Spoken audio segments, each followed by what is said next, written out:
writer, model when I was younger, and I'm from Jackson, and I really appreciated, Eric, what you brought forth this morning. I think that's the foundation of not only CTC, but my own journey. Part of the reason I came back to Jackson from New York City, well, my mom was ill, but also I had hit a wall where things were just not working, and they hadn't been working for years.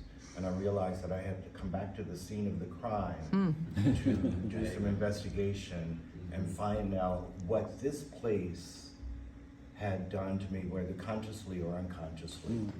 And one of the things I'm a yoga teacher as well, and that's my love.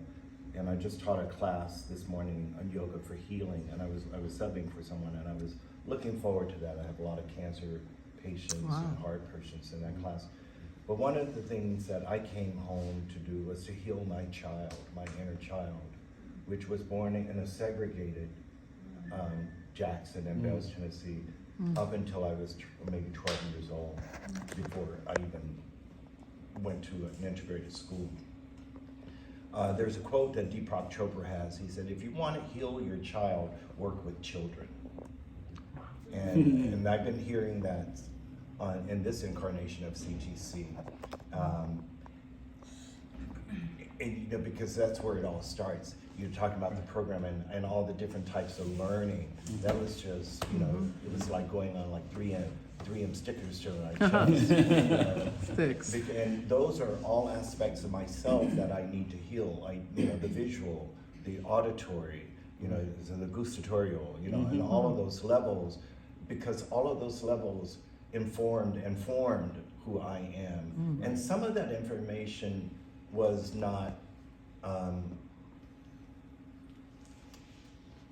applicable to me. I had an identity outside of that. Right. And so I began this journey of how do I find myself? How do I reach back and pull that child up with me? I had a powerful dream many years ago where I went underground to get my child self out of a prison. And as I was trying to come up into the sunlight, there were these demons with hypodermic needles filled with poison swiping at me. And I realized, and when I dodged out and got out of this enclosure and came out in the sunlight, and these creatures could not come out into the sunlight. They had to stay underground. And that was a powerful message for me, because a lot of what happens to us sometimes comes from an underground place. I have a love-hate relationship with Jackson. I don't think it's truthful. And I think, there are facades and things that are still protecting those who are in power.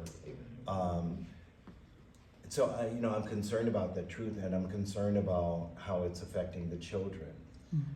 And so when we were in her rehearsal the other day, just to see that brilliance and brightness come out of them little by little,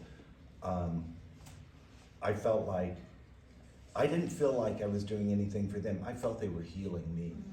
Wow. That's what I have to say. Thank you, and you're Thank you. so